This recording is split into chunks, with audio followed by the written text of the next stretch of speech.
He was very interested in, he went through a period of time where people felt he became perhaps psychotic, so that during time when he was in his early 30s, he kind of went deep within himself. He had been having certain dreams that were troubling to him. He felt he really needed to figure these out, that unless he could figure those out, he was going to remain sort of stuck down at these deeper kind of levels. And so he had to work himself out of that, and did a great deal of work on himself, did a lot of painting. So you've heard a lot about the Red Book. Unfortunately, it's not available right now. Donna's been desperately trying to get it here through Interlibrary. Big book, big, heavy book, beautifully illustrated.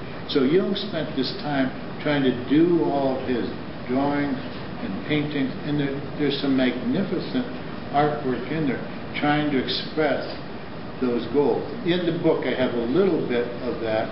I have his drawing of Philemon, who for him was sort of a higher self that came to him and spoke to him and gave him guidance. I also have a little one in there of a mandala.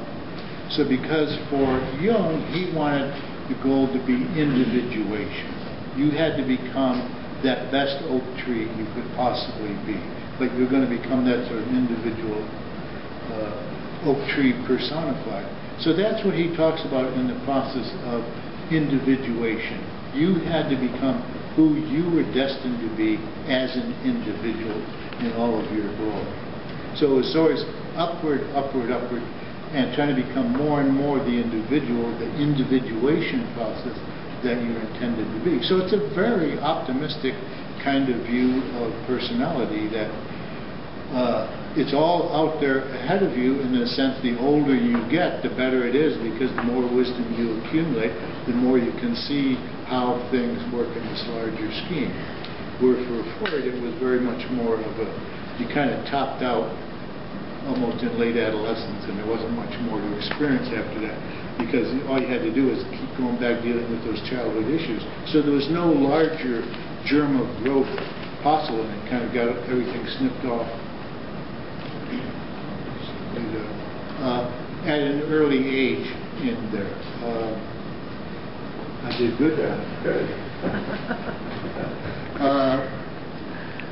So in terms then of trying to work with the dreams, again, a very different way.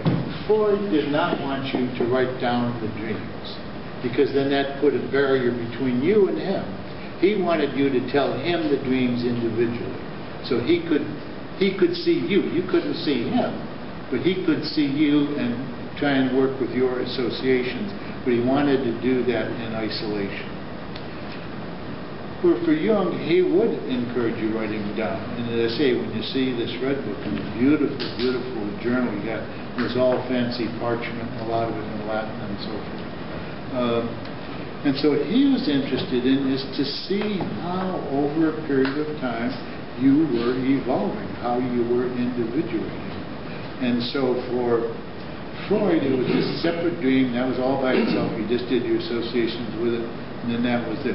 Where for Jung, it's like, where are you going? What's out there ahead of you? What are you pointed toward? Where's the lighthouse out there for you to try in the journey of life, going through all of those rough waves? Where are you finding your lighthouse to be? Again, quite different in terms of the way they interacted with others on that.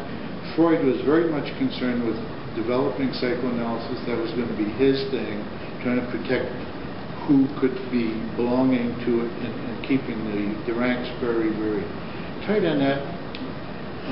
Organizing conferences, or getting his writings out, and kind of doing a PR for Freud in a sense. Jung really wasn't interested in that organizational stuff at all. He did not want to be a leader. He did not want to start an organization. He did not want to start a journal. He did not want to do all of this. He just wanted to try and become much more, find out who he was and what he was up to. Where Freud, and again, as I say, some writing down had said that he kind of really had political aspirations, but they got kind of thwarted, and so these political aspirations kind of came out through pushing his party. If we go that example, Republic of Jung, sort of pushing the Freud party as being the one that would be the one you should vote for, and so forth. I have my own difficulties with Freud because I'm kind of rabid about acknowledging sources. And so that, to me, if you're citing the literature, you should, if you get that from somebody, you should say where you got it from. And I'm a real nut on that. It is non-contested from. And my feeling is Freud didn't always do that. There was a lot of stuff that he overlooked, even though it was there. And so again, to me, trying to claim like the unconscious was his invention, he was the one with the unconscious, that had been used for over a century. And I try and give you some indications in the 19th century how way back somebody had a whole book in 1812, in 1820s and so where the word unconscious was used. Words was using it in English back in 1796. So it wasn't like suddenly Freud came along and discovered the unconscious. It's like I suddenly discovered TV. TV didn't exist before I walked into this room. Now I've discovered TV. So there's a big difference in how they would operate there. So with dreams, then, Jung is going to get you to try and amplify. So you would use imagination, in a sense, to try and take something and let it grow.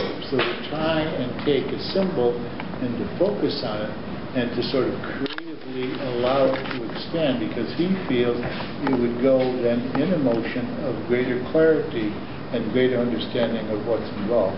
So again, if we stay with that acorn kind of analogy, that the amplification procedure would allow that image that you're focusing on to grow. And so again, always being interested in the sequencing of how we're growing in life and expanding, he felt if you looked at a dream and tried to sort of look at it in a four-part way, that you sort of start out with how the dream starts out. That's kind of what you're dealing with. So the beginning of the dream is where you're stuck. That's what came up. That was your day residue, in a sense, taking a turn auditory. That was kind of the issues you were facing there. This is what was going on, so now you're having a dream relating. That's where you are, what's going on. So the first part of your dream is about your current, what was going on for you that day. Then you move on and you try and see what's going on in terms of possible difficulties, lack of resolution, conflicts going on, and then that would be sort of setting the stage in the next one. And then you would go through and try and flesh it out, get more details with it, and then see how did it wind up. Because how the dream wound up is pretty much where you're at with it at that time. So you start out in the beginning, that's where you're at that day, go through the dream, and then by the time the dream closes off, that's where you kind of are at now with moving forward and getting a better handle on that.